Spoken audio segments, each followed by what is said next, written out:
দর্শক আসসালামু আলাইকুম। আমি মুখ্তাদির রশিদ রোমিও, পেশায় একজন সাংবাদিক। আপনাদের সাথে হাজির হয়েছি আজকের আমার এপিসোড নিয়ে। দেখতে থাকুন।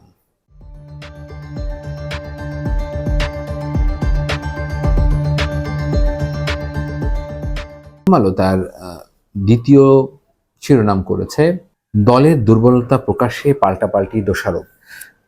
আমার কাছে মনে হয়েছে যে এই স্টোরিটা আলোচনা করা উচিত। সেখানে কয়েকটি ঘটনার বর্ণনা দেওয়া হয়েছে এবং আওয়ামী লীগ তার যে ঢাকাতে যে সমস্ত নেতৃবৃন্দ আছে তাদেরকে নিয়ে যে ধরনের আলোচনা হয়েছে, যে দলের ভেতরে যে ছোট ছোট অঙ্গ সংগঠনগুলো ছিল, ভাতৃ সংগঠন ছিল, সেগুলো ভেঙে দেওয়ার ঘোষণা দিয়েছে এবং সেইটাকে নিয়েই মূলত এই সংবাদটি ছাপানো হয়েছে।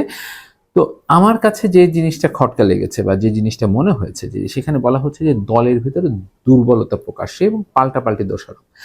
এই জায়গাটা নিয়েই আমার পাল্টাপাল্টি দোষারোপের জায়গাটা কোথায়, এবং দলের স্টোরিতে বলার চেষ্টা করা হয়েছে যে মইনুল হোসেন খান নিখিল এবং এস এম হান্নান কোচি, ওনাদের ভেতরে, ওনারা দুইজন যুবলীগের নেতা এবং নিখিল একজন বর্তমান সাংসদ, তাদের ভেতরে এক ধরনের বিতর্ক হয়েছে। বা কিন্তু আমার কাছে বিষয়টা মনে হয়েছে যে আওয়ামী লীগ এই মুহূর্তে যে দৃষ্টিতে দেখছে যে এখানে ক্ষমতার লড়াইয়ে হেরে যাওয়া, অর্থাৎ আপনি জানেন যে ইতিমধ্যে পত্রপত্রিকায় ছবি এসেছে এবং দুই একটা পত্রিকাতে ছবি দেয়া হয়েছে যে আওয়ামী লীগের একজন নেতা এবং জাহাঙ্গীর, যিনি গাজীপুরের মেয়র ছিলেন, তিনি যখন তার দলবল নিয়ে আক্রমণ করতে গিয়েছিলেন, সেখানে তার সাথে যে ছিলেন তাকে মেরে তাকে গাছে ঝুলিয়ে রাখা হয়। তো এই সমস্ত বিষয়গুলো এই স্টোরিতে এসেছে এবং বলার চেষ্টা করা হচ্ছে যে আওয়ামী লীগ দুর্বলতা, আওয়ামী লীগের দলের ভেতরে যে দুর্বলতা, সেটা প্রকাশ্যে এসেছে।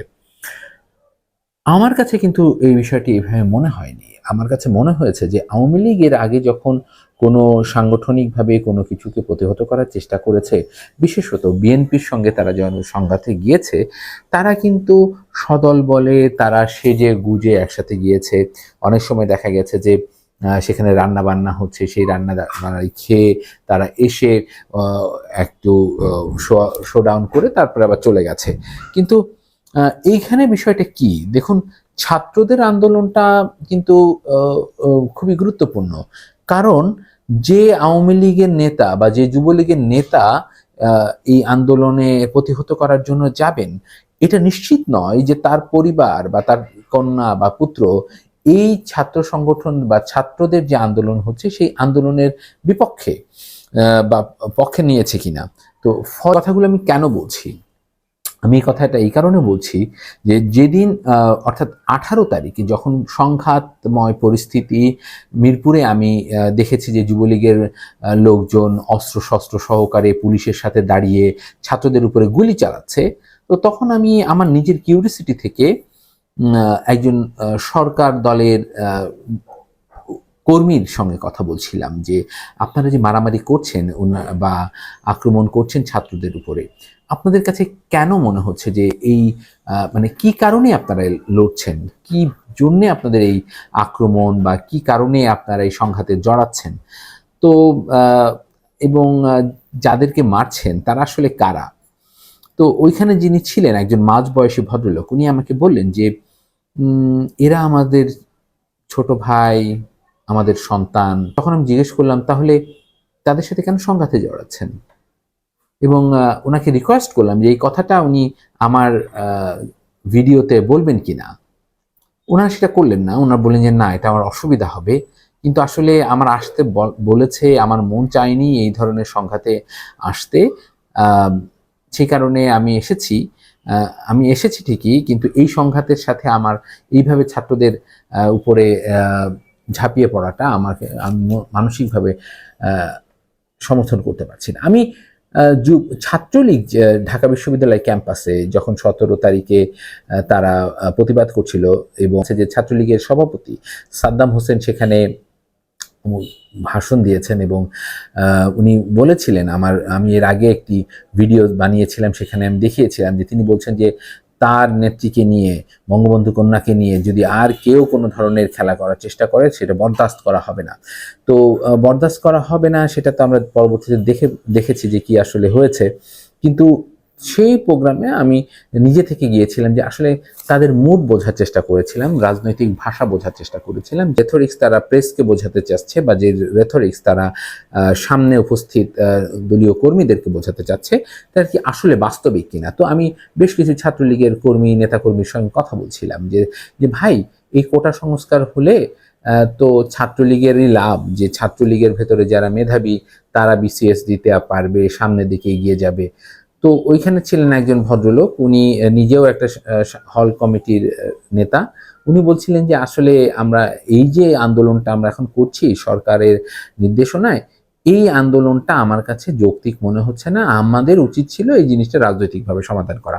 ঠিক একইভাবে মাঠের কর্মীরাও ঠিক তাই বলছে যে এটা একটা রাজনৈতিক সংকট এবং রাজনৈতিকভাবে সমাধান করা দরকার ছিল, সংঘাত এড়িয়ে। তো এইখানে দুর্বলতা প্রকাশ্যে আমি ব্যক্তিগতভাবে কোচি সাহেবকে দেখি নাই যে উনি মাঠে কোথায় ছিলেন বা কিভাবে ইয়ে করছেন, কিন্তু আমি মইনুল হোসেন খান নিখিলকে দেখেছি যে উনি তার লোকজনকে অস্ত্র শস্ত্র নিয়ে ছাত্রদের করে আক্রমণ করার জন্য উনি নির্দেশনা দিচ্ছেন বা যেতে বলছেন। কিন্তু সেখানে কিন্তু উনি মাঠে ছিলেন এবং মাঠে থেকে এটাকে প্রতিহত করার চেষ্টা করছেন এবং পুলিশের পাশে দাঁড়িয়ে। এই বিষয়টা যদি আপনি একটু খেয়াল করেন যে তাহলে ছাত্ররা কেন এই গুলির সহ্য করেও কিভাবে ওই দিন কিভাবে ইয়ে করেছিল, প্রতিহত করার চেষ্টা করেছিল সরকারি দলকে। কারণ এইখানে একটা জিনিস বারবার আমাদের ভুল হচ্ছে যে ছাত্রলীগ যখন কোনো সংঘাতে এর আগে জড়িয়েছে বা ছাত্র দল যে সংঘাতগুলোকে প্রতিহত করার চেষ্টা করেছে, তার একটা রাজনৈতিক ন্যারেটিভ ছিল, তারা শত্রুকে আঘাত করছিল। কিন্তু এইখানে তো আসলে শত্রুটা কে? সবাই তো ছাত্র। তো আপনি ছাত্রকে আক্রমণ করছেন, অর্থাৎ ছাত্রকে যখন আক্রমণ করছেন তখন একটা বড় ধরনের ক্রাইসিস ক্রিয়েট হচ্ছে। ক্রাইসিসটা হচ্ছে এই যে ছাত্রদের প্রতি আমাদের বাংলাদেশের সমাজ ব্যবস্থা যতটা মানবিক দৃষ্টিকোণ থেকে দেখে, একটি রাজনৈতিক দলের কর্মী নেতাকর্মীকে ঠিক একইভাবে দেখে না। এখন আপনি হয়তো দলের নেতা হিসেবে গুলি করতে এখানে আসছেন, কিন্তু পরক্ষণেই হয়তো জানেন না, যে বুঝতে পারেননি যে আপনার ভাতিজা বা আপনার ভাগ্নে সেই হয়তো ছাত্র হয়ে ওই আন্দোলনের সাথে জড়িত এবং সেই আন্দোলনে, এবং এর এক্সাম্পল আপনি জানেন যে বিদ্যুৎ প্রতিমন্ত্রী যার খালাতো বোনের ছেলে মারা গিয়েছে পুলিশের সাথে সংঘর্ষে। তো সেখান থেকে যদি আপনি দেখেন যে আপনি ক্ষমতায় থেকে যেভাবে ভাবছেন যে এই ছাত্রদেরকে তুচ্ছ করে আপনি উড়িয়ে দিবেন, কিন্তু সমাজ ব্যবস্থা কি সেই জায়গাটায় আপনার মতো করে ভাবছে কিনা। দ্বিতীয় হচ্ছে যে আপনি সরকার দলের নির্দেশনাটাকে ফলো করছেন, বিকজ আপনার পাশে পুলিশ আছে, পুলিশ এসে গুলি করছে, আপনিও সাথে তার সঙ্গে দাঁড়িয়ে সামনে অস্ত্র নিয়ে গুলি করছেন। কিন্তু যদি আপনি বাস্তবিক অর্থে দেখেন যে আপনি কি ন্যায়সঙ্গত কোনো কাজের ভেতর দিয়ে কোনো আদর্শিক জায়গা থেকে লড়াইটা করছেন কিনা, উত্তর হলো না, আপনি কোনো আদর্শিক লড়াই করছেন না। অর্থাৎ আপনি এর আগে যখন জামাত শিবিরকে মেরেছেন তখন আপনার কাছে আপনার ভাষায় একটা আদর্শিক ফ্রেমওয়ার্ক ছিল যে তারা ইসলামপন্থী, তাদেরকে আপনি একটা সেকুলার প্ল্যাটফর্ম থেকে মেরেছেন। আচ্ছা, আপনি বিএনপিকে মেরেছেন যে আচ্ছা বিএনপি হচ্ছে ন্যাশনালিস্ট ফোর্স, আপনারা ন্যাশনালিস্ট না, আপনারা সেকুলার ফোর্স, আপনি ওইভাবে মেরেছেন। কিন্তু এইখানে আপনি আসলে কোন ন্যারেটিভটা দাঁড় করাবেন? প্রথমে আপনি ন্যারেটিভ দাঁড় করানোর চেষ্টা করেছেন রাজাকার হিসেবে আপনারা তাদেরকে মারধর করার চেষ্টা করেছেন এবং 6 জন ওই দিন মারা গিয়েছে। আপনারা জানেন 16 তারিখে অন্তত 6 জন মারা গিয়েছিল। তো ওই ন্যারেটিভটা তখন পর্যন্ত হয়তো খেয়েছিল, কিন্তু দিন শেষে যখন আপনি বিবেচনা করবেন যে আপনার বাবা নিজে মুক্তিযোদ্ধা ছিলেন না, আপনি হয়তো দলের কারণে এখন হঠাৎ করে সরকার দলের লোক হয়েছেন বা গত 10, 15, 20 বছর ধরে আপনি দলকে সমর্থন করছেন, তাই আপনি দলের নেতাকর্মী হিসাবে মনে করছেন যে ঠিক আছে, কিন্তু আপনার যে সন্তান, আপনার যে অর্জিত সম্পদের মধ্য দিয়ে অর্থনৈতিকভাবে একটা ভালো অবস্থানে আছে, সেই সন্তান সে তো গণতান্ত্রিক একটা পরিবেশ চায়, সে তো ইউটিউবে কানেক্টেড, সে তো নেটফ্লিক্স দেখছে, তার ভেতরে তার মানসিকতা তো পরিবর্তন হয়েছে। সে তো চাচ্ছে না আপনার মতো করে একটি দলীয় দাসত্বের মধ্য দিয়ে সামনের দিকে এগিয়ে যেতে। তার মাথাটা যতটা স্বাধীনভাবে কাজ করে আপনার মাথা তো সেইভাবে নাও কাজ করতে পারে, কারণ আপনি দলের সেটআপের ভেতর দিয়ে ভাবছেন। ফলে আপনার যে আর্গুমেন্টটা তৈরি হচ্ছে বা আপনি যে আর্গুমেন্টটা তৈরি করার চেষ্টা করেছেন, সেই আর্গুমেন্টটা আর যে সন্তান, যে আপনার সন্তানের যে আর্গুমেন্ট, সে একরকম না। এবং আপনি খেয়াল করে দেখুন যে যারা সরকার দলের এই মুহূর্তে ধরেন এই নিউজেও এসেছে যে সরকার দলের পরিবারের থেকেও এই যারা নিহত বা আহত হয়েছেন তাদের সমর্থনে বিভিন্ন ধরনের পোস্ট দেওয়া হয়েছে। পোস্টটা কেন দিবে না? কারণ এটা তো একটা ন্যায্য যৌক্তিক একটা আন্দোলনকে তারা গড়ে তুলেছে। আপনাদের উচিত ছিল কি উচিত ছিল জানি না, কিন্তু এইভাবে যখন আক্রমণটা হয়েছে তখন এই পুরা প্রক্রিয়াটার মধ্যে আপনারা কেবলমাত্র খলনায়ক হিসেবে রূপান্তরিত হয়েছেন। তো শুধু কি এখানেই সীমাবদ্ধ হয়েছে? আপনারা বুঝে না বুঝে আপনারা খোঁজ নিয়ে দেখতে পারেন যে যে মানুষগুলো যারা মারা গেছে তাদের একটা বড় অংশ হয়তো প্রত্যক্ষ পরোক্ষভাবে আপনার দলেরই লোকজন বা সরকার দলের লোকজন, কিন্তু তারা এই ঘটনাক্রমে ঘটনার শিকার এবং নিহত হয়েছেন। তাদের পক্ষে যখন আপনি না দাঁড়িয়ে আপনি যখন কথা বলছেন রাজনৈতিক সুবিধা চরিতার্থ করার জন্য, তখন কোনো আর্গুমেন্ট আসলে দাঁড়ায় না যে আপনি আসলে কার সঙ্গে ফাইট করছেন। প্রথমত আপনি ফাইট করছেন আপনার নিজের দেশের লোকের সাথে, দ্বিতীয়ত আপনি ফাইট করছেন আপনার নিজের সন্তান বয়সী বা সন্তান তুল্য বা ভাইয়ের মতো মানুষের সাথে। আর আপনি এই যে প্রক্রিয়ার মধ্য দিয়ে যে মেধাবী ভিত্তিক সমাজ ব্যবস্থা গড়ে তুললে যে সমাজে উপকৃত হবে, আপনি রাজনীতি করতে এসে দেখেছেন যে এইটা করলে আপনার সমাজ, ভবিষ্যৎ সমাজ আরো শক্তিশালী হবে। তাহলে মানসিকভাবে আপনি এটাকে সমর্থন করেন। এবার আসেন আমি একটা ছোট গল্প বলি। ওই দিন যখন মিরপুরের থানার সামনে গুলি চালানো হচ্ছে, পুলিশ এবং যুবলীগ একই সঙ্গে গুলি চালাচ্ছে ছাত্রদের উপরে, তো তখন পাশে আমার এসে দাঁড়ালেন একজন পুলিশ কর্মকর্তা। পুলিশ কর্মকর্তার হাতে 9mm পিস্তল, তিনি তাক করবেন এরকম একটা প্রস্তুতি নিয়েছেন হাতে।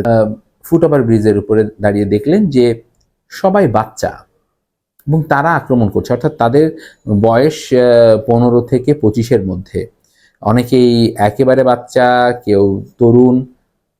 উনি কিছুক্ষণ পরে নেমে গেলেন। যুবলীগের নেতারা পরবর্তীতে ওই এলাকাটা ঘিরে রেখেছে, রাত অনেক পর্যন্ত সংঘাত হয়েছে, ছাত্ররা বাড়ি ফিরে গিয়েছে, তারপরে আরো অনেক ঘটনা। কিন্তু দেখেন, আপনি যে নিজের সোল সার্চ করছেন না, আপনি বুঝতে পারছেন না যে আপনার সমাজের সম্পদ হয়েছে, সেটা বৈধ বা অবৈধভাবেই হোক, আপনার ক্ষমতা হয়েছে রাজনৈতিক কারণে, এবং আপনি নিজে একটি সম্পদশালী সমাজের উচ্চ মধ্যবিত্ত বা মধ্যবিত্তের চেয়ে একটু উঁচু এবং উচ্চবিত্তর চেয়ে একটা মাঝামাঝি জায়গায় এসে নিজেকে এলিট দাবি করছেন। আপনার যে সন্তান, সে যখন উচ্চশিক্ষায় যাচ্ছে, আপনার যে সন্তান যে আজ ইংলিশ মিডিয়ামে পড়ছে, সেই সন্তান বা আপনার যে সন্তান অন্যান্য স্কুলে পড়ছে, সেই সন্তান কিন্তু আপনার মতো করে ভাবছে না। সে কিন্তু একটি গণতান্ত্রিক বাংলাদেশের স্বপ্ন দেখছে, এবং আপনার মতো করে যেহেতু সে ভাবছে না, ফলে আপনি যখন অস্ত্র তুলে নিচ্ছেন, আপনি যখন তাদের উপর আক্রমণ করছেন, কেবলই ঘৃণা কুড়াচ্ছেন। ফলে এই জিনিসটা আওয়ামী লীগের ভেতরে যারা বুঝতে পারছেন, তারা এটা তো প্রকাশ্যে তারা বলতে পারছেন না যে এই জিনিসটা ঠিক হচ্ছে না, তারা নিজেদেরকে সংযুক্ত করার চেষ্টা করছেন। আর যারা এটা বুঝতে পারছেন না, যারা জানেন যে তিনি ইতিমধ্যে প্রচুর টাকা ইনকাম করেছেন এবং সেই টাকাটা দিয়ে উনি তার সন্তানকে কানাডা, অস্ট্রেলিয়াতে অথবা ভারতের কোনো বোর্ডিং স্কুলে পড়াতে পারবেন, সেখানে তিনি পাঠিয়ে দিয়ে নিজে রক্ষা পাচ্ছেন। কিন্তু যার সন্তান এখানে পড়ছে, যার সন্তান এই স্কুলগুলোতে পড়ে, যে সন্তান এখানকার পাবলিক বিশ্ববিদ্যালয় বা প্রাইভেট বিশ্ববিদ্যালয়ে পড়বে, সে কি পারবে? তার পক্ষে কি সম্ভব এই ছাত্রদের বিরুদ্ধে অস্ত্র নিয়ে দাঁড়ানো, সেই ছাত্রদেরকে নির্মমভাবে আহত করা অথবা কুপিয়ে জখম করা? এটা হয়তো কোনো মাদকাসক্তের পক্ষে সম্ভব, কিন্তু এটা যদি কেউ ন্যূনতম সুস্থ মস্তিষ্কের কেউ হয়, তার পক্ষে কি ছাত্রদের বিরুদ্ধে এভাবে দাঁড়ানো সম্ভব? এই প্রশ্নগুলোর উত্তর আগে নিজে খুঁজুন। যেমন ধরুন, আমি একটু শেষ করব যে কথাটি বলে, যে আবু সাইদকে আপনারা চেষ্টা করছেন তার মৃত্যুকে বৈধতা দেওয়ার জন্য। আপনারা চেষ্টা করছেন যে সে শিবিরের ছিল, শিবিরের নেতা ছিল, এই কারণে তার মৃত্যুকে জাস্টিফাই করা যায়। কিন্তু আপনি দেখুন, আপনাদের ভেতরে যদি ন্যূনতম মানবিক বোধ থাকে, ন্যূনতম মানবিকতা কাজ করে, একজন ছাত্র, একজন নিরপরাধ নিরস্ত্র ছাত্রকে হত্যা করা যে একটি পশুর মতো কাজ, সেটা যে নিন্দনীয়, সেটা ভাবার মতো যদি আপনাদের মস্তিষ্ক না থাকে, ভবিষ্যতে রাজনৈতিক প্রেক্ষাপটে আপনাদের ধূলিসাৎ হয়ে যাওয়া ছাড়া আর কোনো উপায় খোলা থাকবে না। ভালো থাকবেন, বাংলাদেশ হবে সুন্দর, সেই প্রত্যাশায় আজকের মতো এখানে রাখছি। আসসালামু আলাইকুম।